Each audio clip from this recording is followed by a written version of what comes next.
Lo habíamos anticipado, está con nosotros el ministro de Economía de la provincia, Guillermo Acosta, y él me ha dado corroborado una información que yo la intuía, no había sacado el cálculo. Hace un año que no venía a la televisión, ¿no? A ninguna parte. Así es, este primer programa. El primero que me invitan también, creo. Bueno, escuchaba lo que decías, eso es un reclamo generalizado de todos los productores y todos aquellos que le dicen a las provincias, bueno, bajemos el impuesto a los ingresos brutos. Lo que pasa es que es algo muy difícil, sobre todo, es decir, vos que estás manejando las cuentas todos los días, porque el porcentaje que tiene en la recaudación ingresos brutos y ha sido tan alto que hasta casi el Estado se ha mal acostumbrado a ese tipo de impuestos, ¿no? Sí, lo que ha ocurrido en los últimos años es justamente lo que vos estabas mencionando recién, Gustavo, que la recaudación propia de las provincias, no de una, sino de todas, se concentró en lo que son los impuestos sobre la actividad económica, ¿no? Básicamente ingresos brutos y sellos, y perdieron peso los patrimoniales, ¿no? Automotor, inmobiliario, digo, para que se ubique rápido quien nos está escuchando. Y lo escuchaba con atención al presidente de la Cámara de Metalúrgicos. Ingresos brutos es un impuesto que tienen todas las provincias y existe lo que se llama el convenio multilateral. Sí, efectivamente. ¿Sí? Y la comisión arbitral, que es justamente la que discute todas las cuestiones que están vinculadas al convenio multilateral, ¿no? Entonces, no es decisión solo de una provincia la modificación de ingresos brutos, digo, no podría una provincia sola. Ahora, ¿qué hace Córdoba? En el caso de Córdoba no se grava al agro, no se agrava el sector primario. La industria, producto del mínimo no imponible y producto de la promoción industrial, tiene una alícuota efectiva muy baja. En los servicios, lo que se asimila en economía del conocimiento, también tiene exención impositiva, con lo cual digo, si ingresos brutos coincidimos en que es un mal impuesto, un impuesto en cascada, digo, para que nos esté escuchando, porque se arrastra de un eslabón a otro en la cadena. Bueno, en Córdoba de alguna manera sabemos que eso no ocurre o ocurre en la menor medida posible, de manera que se concentra en los sectores que están más cerca del consumidor final. Y entonces en ese caso ingresos brutos trabaja más como un impuesto a las ventas, ¿no? Ahora, dentro del panorama general está, por ejemplo, la última información que surgió del Banco Central de la República Argentina, en las transferencias automáticas a las provincias. Ha habido un levísimo incremento para Córdoba, ¿no? Muy poquito. Sí, las transferencias automáticas, digo, son las que tienen que ver con coparticipación, ¿no? Y algunos otros fondos. Noviembre no fue la primera vez en el año, porque en septiembre también fue positivo, pero hay que aislar septiembre por el impacto del blanqueo, cuando arrancó el blanqueo y arrancó fuerte. Si aislamos el mes de septiembre, noviembre es el primero en el que vamos a encontrar tasas de crecimiento reales positivas, ¿no? Es la primera vez en el año. Esto de alguna forma con el equipo, en el ministerio, en el gobierno lo veníamos ya proyectando. De la misma manera que hace varios meses dijimos, bueno, el piso estuvo entre abril y mayo y a partir de ahí empieza la recuperación económica. Ahora, alguien nos está escuchando hablando de recuperación económica y probablemente se preocupe. Y eso tiene que ver con que la recuperación no es homogénea. Digo, la recuperación no alcanza a todos los sectores por igual. Si uno toma, por ejemplo, el último EMAE mensual, estimador de la actividad económica, lo que va a encontrar es que hay sectores que crecen muy fuerte. Crece el agro, crece la minería, crece todo lo vinculado al petróleo y al gas, los de tecnología de punta, y va a encontrar otros sectores que no tienen esa realidad, como por ejemplo el comercio y los servicios. Y ahí es donde encontramos la mayor concentración del empleo, ¿no? Sí, efectivamente es así. Ahora, hubo cifras que se publicaron, las últimas cifras que publicaron el INDEC sobre el desempleo, y teníamos una situación realmente preocupante en todo el Gran Córdoba. Es decir, ¿cómo lo ven ustedes? El empleo es una preocupación, obviamente, para el gobierno y una ocupación. Digo, el empleo también empieza a mostrar, si uno le hace un zoom ahí muy grande en el mes a mes, y esto es importante, digo, el mes a mes lo que nos está mostrando es lo que viene. Hay que tener cuidado cuando uno trabaja con las tasas de crecimiento interanuales, porque ahí es como si estuviera manejando, mirando por el espejo retrovisor, ¿no? Entonces, hay ahí, si uno le hace un zoom, una pequeña recuperación. Ahora, en términos generales, digo, Córdoba siempre estuvo mejor que el promedio nacional, y eso tuvo que ver con decisiones que tomó el gobierno provincial, que impulsó el gobernador, por ejemplo, de acompañar y sostener la obra pública, obviamente eso es mucho empleo, seguir con todos los regímenes de promoción a los sectores económicos y en ese marco inscribimos, por ejemplo, la adhesión al RIGI, ¿no? En donde Córdoba no solo adhiere, fue una de las primeras en adherir. Fue la primera provincia grande que adhirió, pero no solo hizo la adhesión, sino que además subió la apuesta, entendiendo que muchas veces decide la inversión no solo la estabilidad fiscal, sino cuestiones que tienen que ver con infraestructura, cuestiones que tienen que ver con capacitación y por supuesto nuestra promoción industrial, que es el régimen provincial más potente a nivel nacional, ¿no? Guillermo, dentro de este panorama general, ¿cómo definirías la situación financiera económica de la provincia de Córdoba hoy?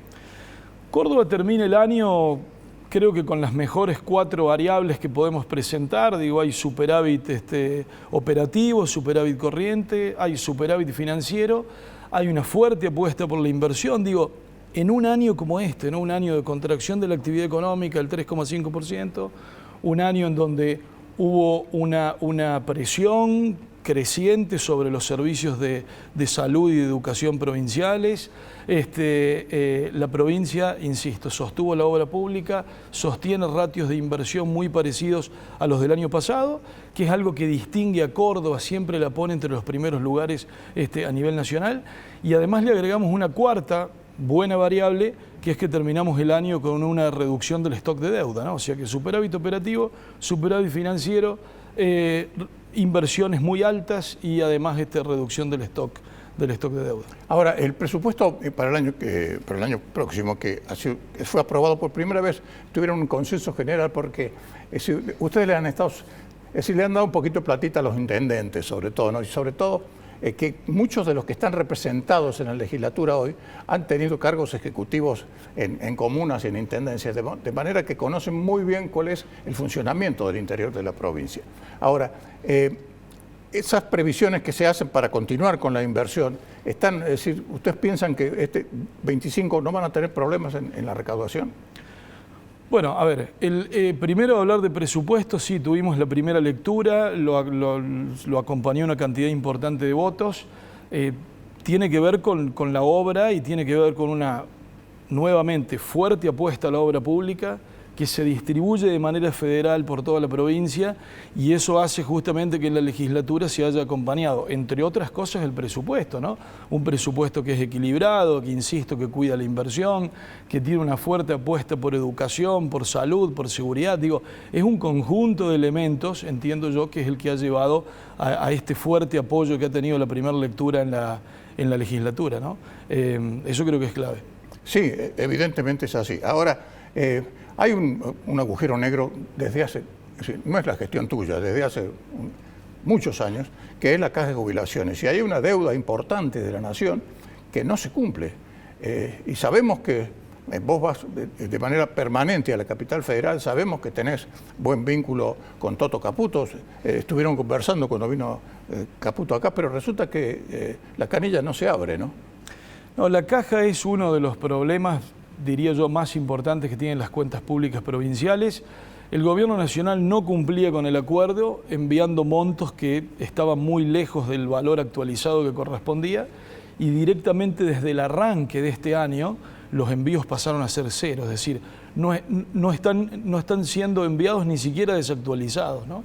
Eso genera obviamente un déficit operativo importante en la caja, que en definitiva es solventado por rentas generales, ¿no? Y cuando es solventado por rentas generales, es el aporte de todos los cordobeses. ¿De cuánto es ese déficit operativo? ¿12.000, 13.000 millones? Para el año que viene, 445.000 millones de pesos anuales, ¿no? Ese es el presupuestado para el año que viene.